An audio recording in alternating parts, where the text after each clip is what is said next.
Welcome to Jake and Trev Review Everything. I'm Jake. And I'm Trev. And today, we're going to be taking a look at Resident Evil. Which one? The movie? Oh my god. We have to get out of this building. No. No. What was that? No. You have to get out. Oh, no.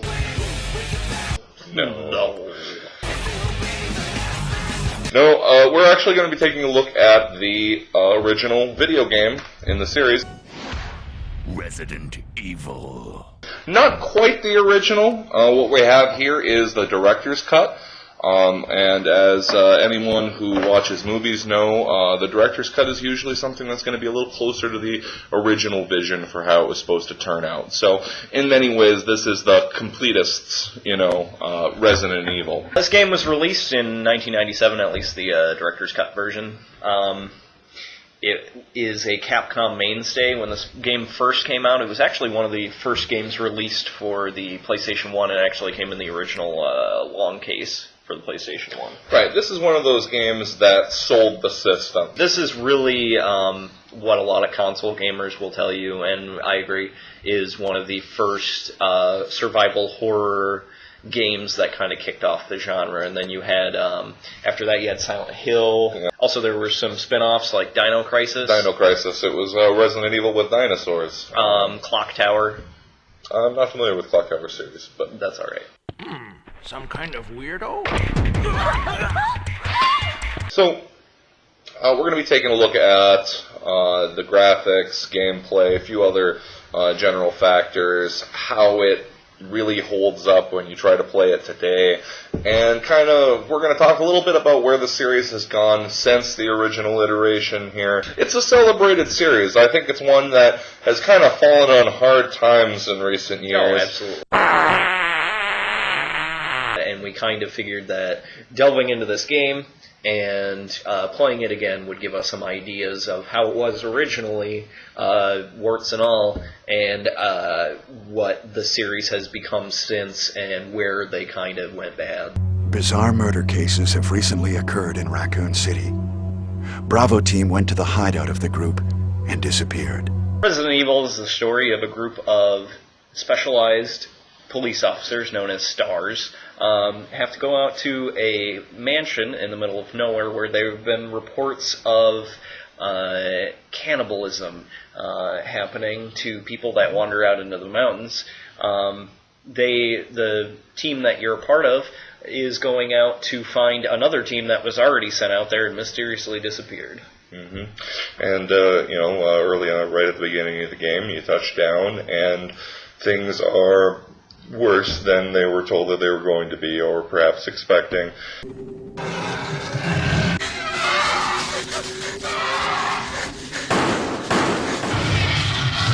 They run into, terrifying dogs as soon as they arrive and are forced to run to this mansion that's nearby to their landing zone to try to get away from it. And it's there that the story begins to unfold. We'll throw down our spoiler alert for this, but to be fair, this game is 16 years old, so this game could get its own driver's license. So, graphics, how this game looks. This release was from 1997.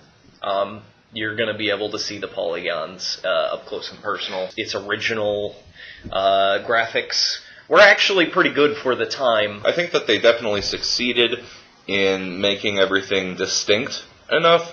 They don't hold your hand in this game. There's not big columns of light hanging over things that you're supposed to be picking up. In this game, a lot of the items, like things that are on shelves, keys, items that you need later on, they will kind of flash for a second so you know where they are. A little twinkle. And that's pretty much it. The way that the graphics were, because they were blocky and polygonal and stuff like that, it was easier to determine, like, for instance, you move a lot of bookshelves in this game, a lot of crates, a lot of statues, and those things are all also pixelated, whereas the pre-rendered background looks a little more rounded and fleshed out. Another thing about the graphics is because it's an older game, you don't just go through a room and then you're automatically in the next room. Each room itself is loaded as you're going through a door, so there's the classic, this is one of the Resident Evil icons. And that actually adds to the tension. There's a lot of times where you have no idea what's going to be in the next room.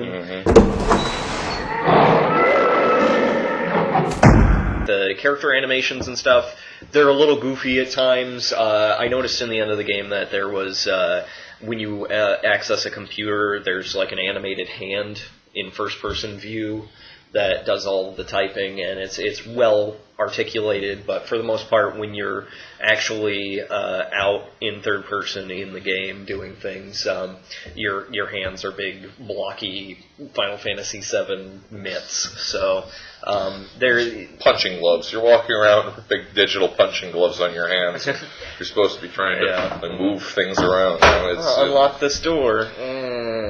Now, taking a look at controls. This game, for me, it just kind of really, it's lacking in controls. Even forgiving the fact that this is an old game, what you have is, you have your PlayStation controller set up. You got your 4 buttons in the front, 4 on the top, 2 sticks, analog. You could still control with the stick, but you weren't you couldn't if you move the stick a little bit, you'd go a little fast, and then forward you would go super fast. You still have to hold the square button down to run in this game.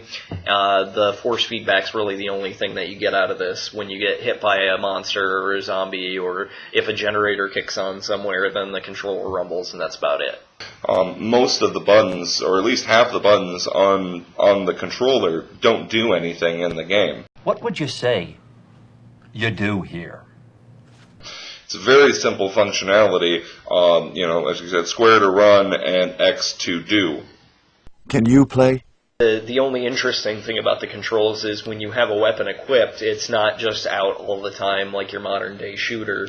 Right, you have it hanging down at your side, and you actually have to press a different button to draw it up and use it. Yeah, so you actually manually had to go into the inventory screen to reload a weapon, or it would happen in mid-fight when you ran out of ammo. Right, and you're staring some monster down in the face, and it's slowly, coming up on you, and, it can mean the difference between life and death, that second, half second, where you're automatically doing your reload at the end of a clip. Yeah, and I think that adds to the survival horror part of it. Certainly. In that you can't in later games like Resident Evil 4 Forward, there was a button that you could press to spin around 180 degrees so that you could run away. Anytime you're faced with a monster that's too close, if you run out of ammo, that kind of stuff, what happens is you have to manually turn, which happens very slowly, and then push forward to run away, which adds a little bit to the tension. It makes you a little apprehensive to get close to a lot of the enemies. You're just sitting there shouting, "No, get out of there! No, just turn around! Get out of there! Just shoot him! No!" It's really frustrating sometimes when you cannot make the character do the thing that you want. You get caught on corners or objects that are sticking out into the rooms. For controls, I would kind of say that it's definitely showing its age. This sort of control would not stand. It would not stand, sir, on the modern setting. The controls in this are bumpy, but at their essence is something that really made this a tense game. So. Absolutely. So we're talking about sound now. Sound in this game, the music is pretty good. There was an instance when we went into a kitchen at some point, and it was like this weird, harmonium music. It sounded like a shitty plastic organ or something. But pretty much all the other music in the game is eerie. It sets the tone of the game. If there's an intense situation, the music's intense. If it's just eerie and foreboding, the music's eerie and foreboding. Right. Sometimes you do get kind of a warning cue when you're about to go into... I remember at one point I was facing off against the giant spiders in the catacomb, and the giants. As soon as I walk into the giant spider room, you get your transitional, and midway through the transitional, just as I'm opening the door, it's like, blat, blat, blat, blat. It's like, oh shit, oh no, there's something real. It's gonna be real bad. Yeah. And meanwhile, in contrast, if you're going into a safe room, there's usually some kind of gentle piano music. Yeah, like playing soothing, like there. it's all good now. Almost, totally safe. almost like kind of a nursery sort of Yeah, thing to it, like it's- just real elementary, nice sounding, and that way, I think that it was really a success in what they did with the sound here. Oh, absolutely. When you're running around outside in the garden areas and so forth, There's like crickets. and the other big sound issue, I think, is the importance of listening sometimes. In this game, you don't have the kind of control over what way you're looking at your character. It's all fixed angles, so you walk into a room and you can be looking kind of toward the camera in a part of a short corridor in front of you, and you run forward and suddenly your camera view shifts to another part of the hallway. And so while you walk in, you don't see anything immediately. You take a few steps forward, and suddenly it could shift radically, and now you see there are 3 or more zombies, off somewhere ahead of you. Your instant reaction when you open a door is stop. Is there anything in front of you? Is there a noise that could be a monster that's further in front of you? And then you proceed however you should. Mm-hmm. Yeah. So it's they use sound in a lot of different ways to make you cautious, to freak you right out, to calm you down, and they never. I don't think they really overuse any one of those tactics to the point where you're just like. Yeah, let's talk about the voice acting in this game. Oh. No. Oh, yeah. I was hoping we'd just kind of skip over that part of it. I didn't want to talk about it. I don't want to talk about this. I think part of the charm of this game, for me at least, what's really kept it going for me over the years, in addition to being an excellent game overall for me, is the voice acting. It's very B-movie, as if somebody had to just read these off of a card separate. Like they had to read one word every day, and then they just pieced all the words together with no frame of reference to what the character's trying to say to the other character, or even if they're a character in a video game. I think that maybe they found some people and were like, read this word. Now read this other word, and then they just strung the words together, and then they were like, "Oh, it's a Resident Evil. It's a game about zombies and stuff." And they're like, "Oh, well, I can go back and do these lines." No, that's fine. Enrico! Don't come any closer, Chris. Wait, what happened? Double crosser! Don't! Hell. Umbrella. That's fine. Just we got what we need here. There are cutscenes in this game that FMVs. Full motion video. The guy, the original Chris Redfield. That's what's funny is that there's an original Chris Redfield out there somewhere, assumedly, and Selling headshots at Comic-Con. Chris Redfield. Chris Redfield. These guys really never popped up again. I've never seen anybody that was in this game in anything else. They don't use people anymore, actual people on camera for video games. Well, it was supposed to be, impressive to use actual actors at the time. They were not willing to put out the money, it seems, in most respects, to get people who really knew how to deliver lines to do it. No! Don't go! Now, the funny thing is that now there's such budgets for most games that are being put out today that you can get actual real actors. Come on over here, son. Come on. Walk to Daddy. There you go. I need you to be focused. This game was released right at the tail end of the Sega CD. Mm-hmm. You had games like Night Trap, Sewer Shark, Dracula, Wing Commander. Ripper's a good one. You're the one getting mystery messages from the Ripper. You're the one with power when she's attacked. Ground Zero. Their whole game was based on video. It's not just a job, it's an adventure. How playable is the game now? Still very playable. We've already talked about some of the difficulties and how sensitive the controls are. There's an auto aim function which you hardly see in games, a lot of games anymore. I've tried playing these games without the auto aim on before, and the hit detection is less than spectacular. There's a lot of times where you feel like you're totally lined up on that shot. You have the guy dead to rights, and it just right past them. For instance, there's a balcony in the game where there are zombies, and you can't shoot over the balcony because there's an invisible barrier. There's almost a wall there. You can see through it, but the bullets can't go through it. And also, another problem with that was that when you shoot at a zombie, unless it's in the proper animation mode to be shot, then you're wasting your ammo. So, you have to shoot the zombie until he falls, stop shooting. You can shoot at him once on the ground so he gets back up.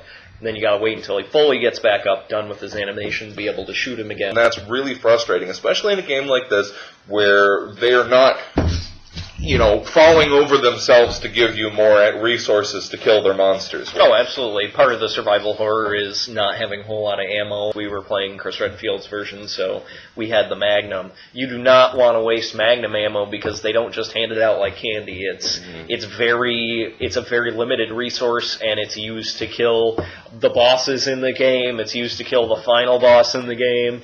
Some of the hunters, it's kind of a it's a one-shot kill. for them. If you don't kill something in a room, it basically gets all of its invisible hit points back.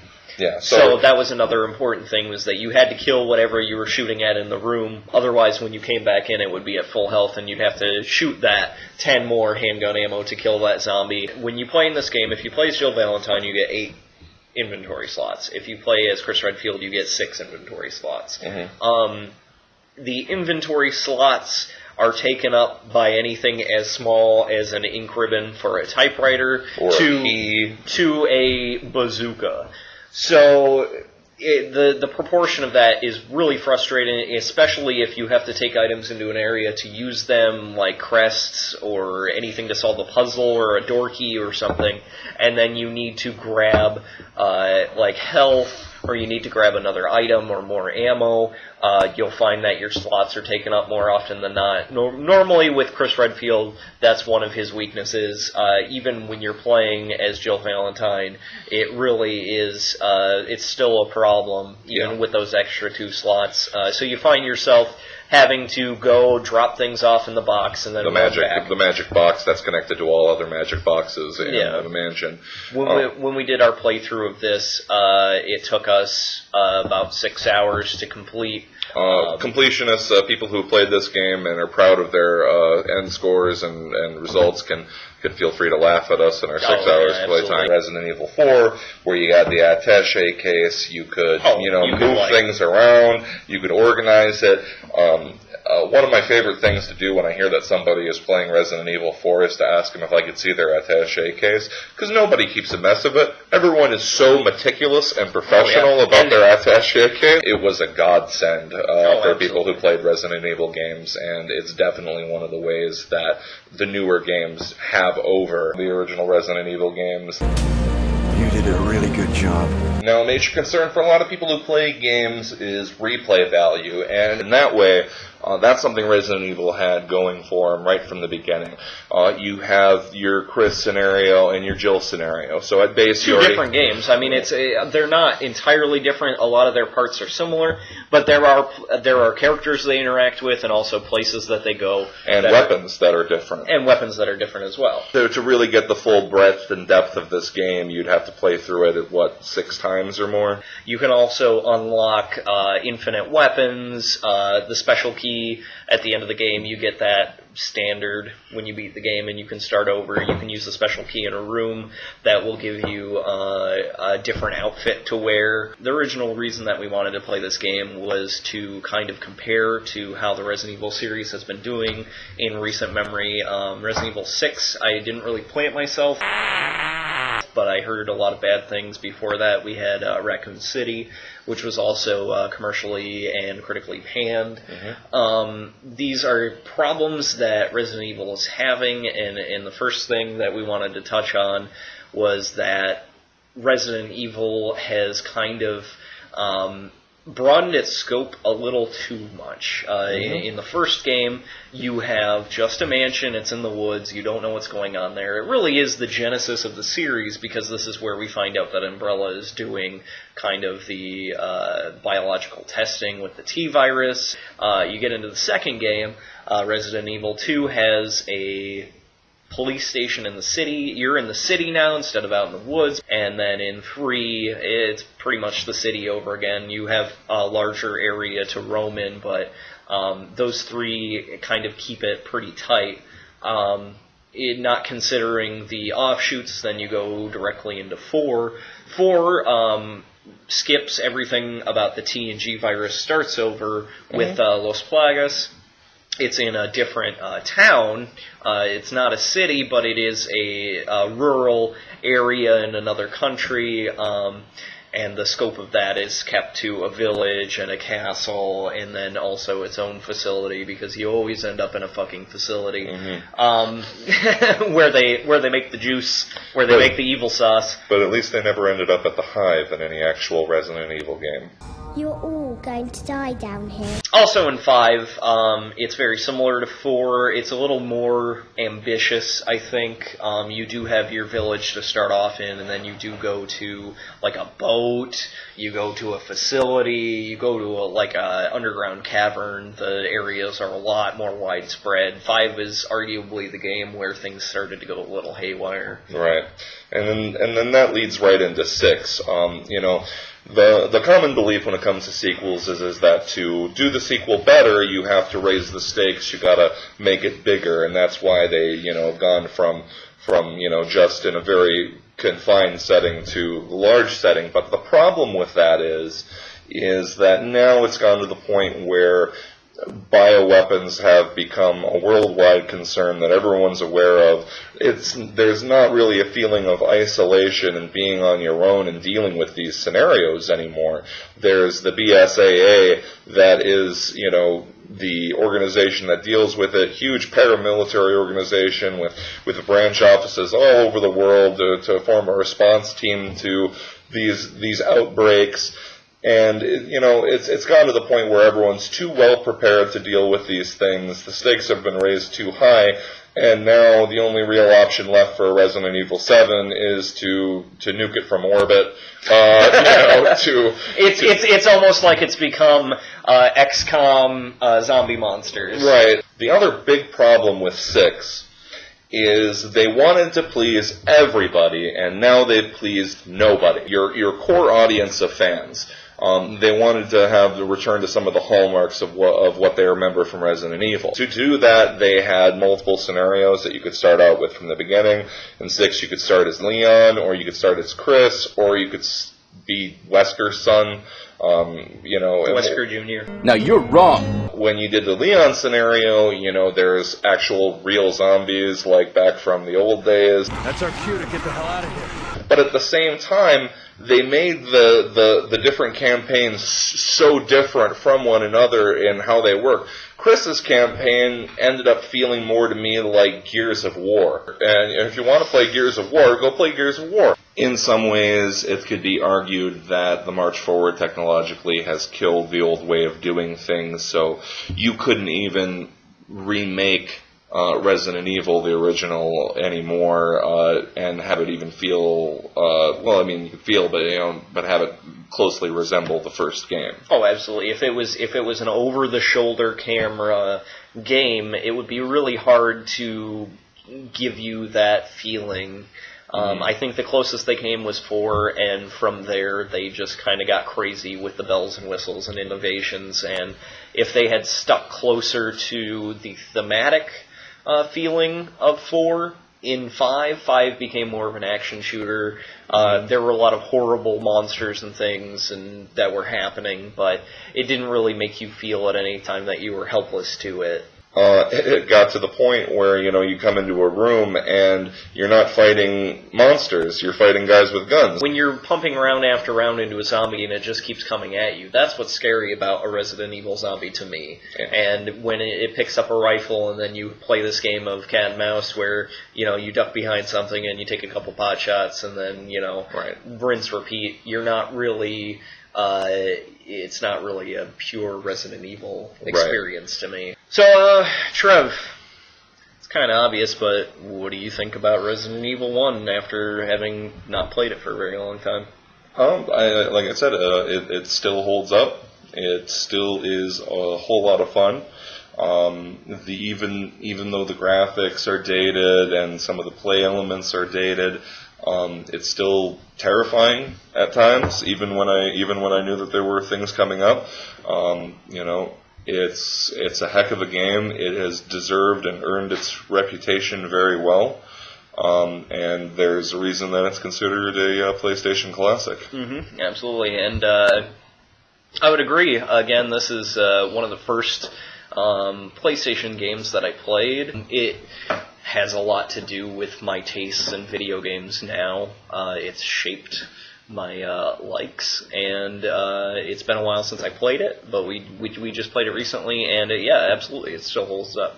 I mean, obviously, compared to some of the newer games, it definitely shows its age, and there are a few things that still could have been fixed, but considering the era it came from and the technology that was used to produce it, I'd say that it's still a pretty solid game, and it still holds up pretty well today. So, if you can download a copy of it, or on PlayStation Network or Steam or wherever, or even if you can find it at a thrift store, online, eBay, Amazon, wherever, if you still have a PlayStation, you can buy one of those too. It's pretty good, and even while we've been doing this review, I'd like to show you this on the back of the case. It says, the best PlayStation game overall, right there. So, that might be a little bit of a stretch. A little bit of hyperbole there, but it's not far off. I bring my personal opinions. Yeah. If you're a serious gamer and you haven't played this yet, you fail, give up your card, turn it into your local gaming store, and hang your head in shame. To engage a little hyperbole of my own, you have no right to call yourself a gamer if you have not played and beaten this game here. So it's definitely worth your time. Thanks for watching Jake and Trev Review Everything. I'm Jake. I'm Trev. And that's it. Peanut butter disaster.